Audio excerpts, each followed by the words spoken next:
नमस्कार दोस्तों, स्वागत है आपका दैनिक पाठशाला के YouTube चैनल पर।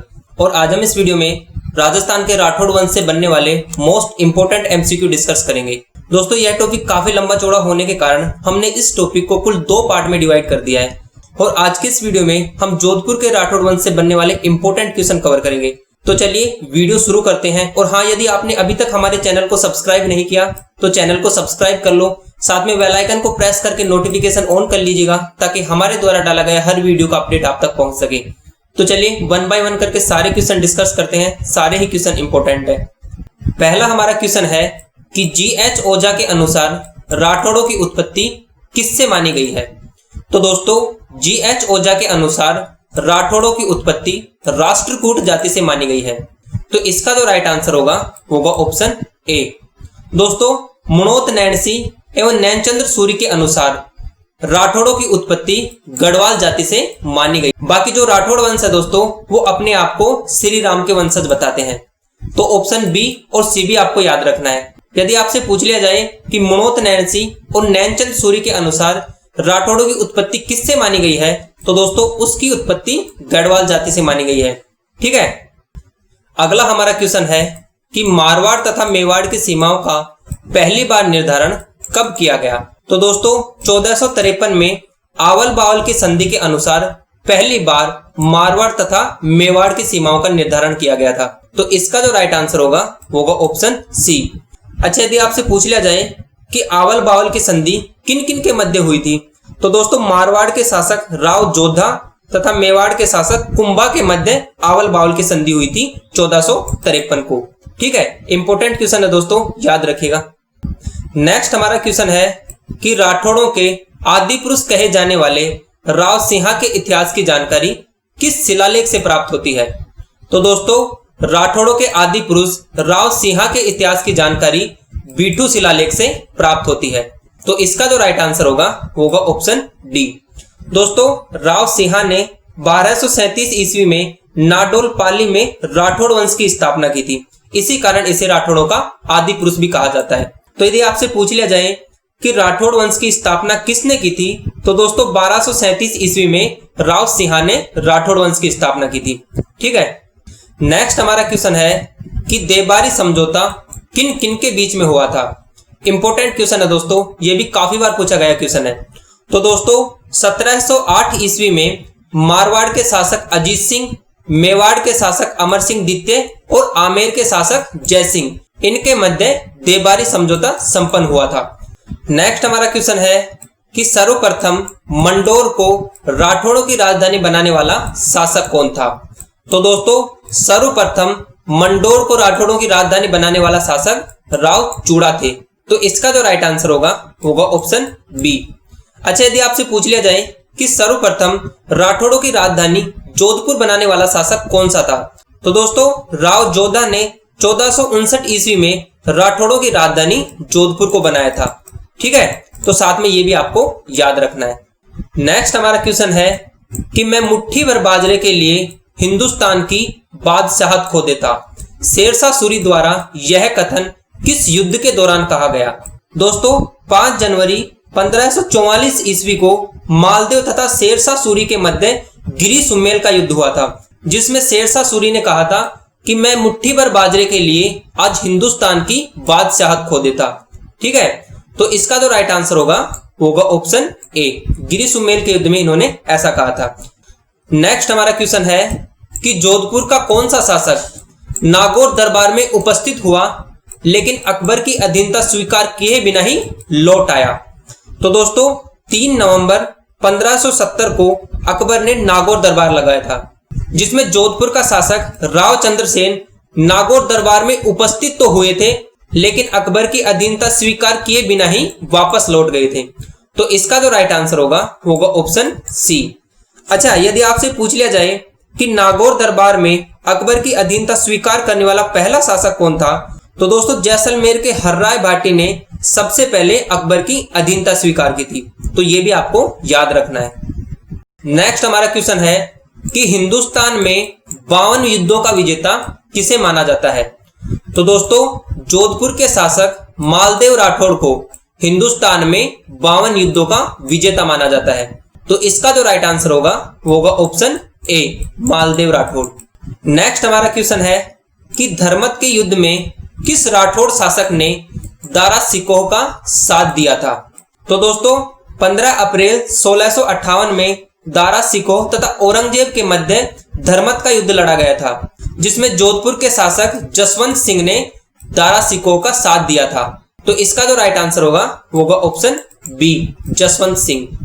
नेक्स्ट हमारा क्वेश्चन है कि जोधपुर के किस शासक ने सर्वप्रथम ईस्ट इंडिया कंपनी के साथ सहायक संधि की थी? इंपॉर्टेंट क्वेश्चन है दोस्तों। तो दोस्तों 16 जनवरी 1818 में जोधपुर के शासक मानसिंह राठौड़ ने जोधपुर की तरफ से सर्वप्रथम ईस्ट इंडिया कंपनी के साथ सहायक संधि की थी। तो इसका जो राइट आंसर होगा वो होगा ऑप्शन सी।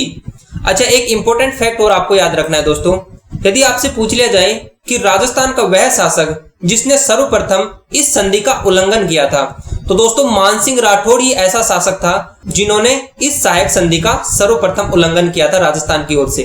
ठीक है। नेक्स्ट हमारा क्वेश्चन है कि जसवंत थड़ा का निर्माण किसने करवाया था? तो दोस्तों जोधपुर के शासक सरदार सिंह ने अपने पिता जसवंत सिंह की याद में जसवंत थड़ा का निर्माण कराया था। तो इसका जो राइट आंसर होगा वो होगा ऑप्शन ए। दोस्तों जो जसवंत थड़ा है इसे राजस्थान का ताजमहल भी कहा जाता है, तो ये भी आपको याद रखना है। नेक्स्ट हमारा क्वेश्चन है कि जोधपुर के किस शासक के काल में खेजड़ली घटना घटित हुई थी? तो दोस्तों 1730 ईस्वी में जोधपुर के शासक अभय सिंह के काल में खेजड़ली घटना घटित हुई थी, जिसमें कुल 363 लोग मारे गए थे। तो इसका तो राइट आंसर होगा ऑप्शन सी, अभय सिंह के शासनकाल में। नेक्स्ट हमारा क्वेश्चन है कि किस शासक ने जोधपुर में गोल्डन जुबली का आयोजन करवाया? तो दोस्तों जसवंत सिंह ने जोधपुर में गोल्डन जुबली का आयोजन करवाया था। तो इसका जो राइट आंसर होगा ऑप्शन ए। दोस्तों महारानी विक्टोरिया को 50 वर्ष तक कर देने के उपरांत में जोधपुर के शासक जसवंत सिंह ने जोधपुर में गोल्डन जुबली का आयोजन करवाया था। ठीक है। नेक्स्ट हमारा क्वेश्चन है कि मेहरानगढ़ दुर्ग में चामुंडा माता के मंदिर का निर्माण किस शासक ने करवाया था? तो दोस्तों मेहरानगढ़ दुर्ग में चामुंडा माता के मंदिर का निर्माण राव जोधा ने करवाया था। तो इसका जो राइट आंसर होगा ऑप्शन बी। अच्छा, यदि आपसे ये पूछ लिया जाए कि चामुंडा माता के मंदिर का जीर्णोद्वार किसने कराया था? तो दोस्तों जोधपुर के शासक तखत सिंह ने इसी मंदिर का जीर्णोद्वार भी करवाया था। ठीक है। साथ में ये भी आपको याद रखना है दोस्तों कि चामुंडा माता राठौड़ों की आराध्य देवी थी और नागणेच्य माता राठौड़ों की कुल देवी थी। तो साथ में ये भी आपको याद रखना है। नेक्स्ट हमारा क्वेश्चन है कि मालदेव के समकालीन दिल्ली का शासक कौन था? तो दोस्तों मालदेव के समकालीन दिल्ली का शासक हुमायूं था। तो इसका जो राइट आंसर होगा ऑप्शन बी। दोस्तों जो मालदेव है ये काफी इंपोर्टेंट शासक है, तो इसके समकालीन आपको कुछ और शासकों के नाम याद रखने हैं। इसके समकालीन सिवाना का शासक डूंगरी सिंह राठौड़ था, मेड़ता का शासक जयमल और बीरम था, नागौर का शासक महमूद खां था और जालोर का शासक सिकंदर खां था। ठीक है। इस प्रकार ये कुछ नाम और आपको याद रखने हैं। नेक्स्ट हमारा क्वेश्चन है कि मारवाड़ का प्रताप या प्रताप का अग्रगामी किस शासक को कहा जाता है?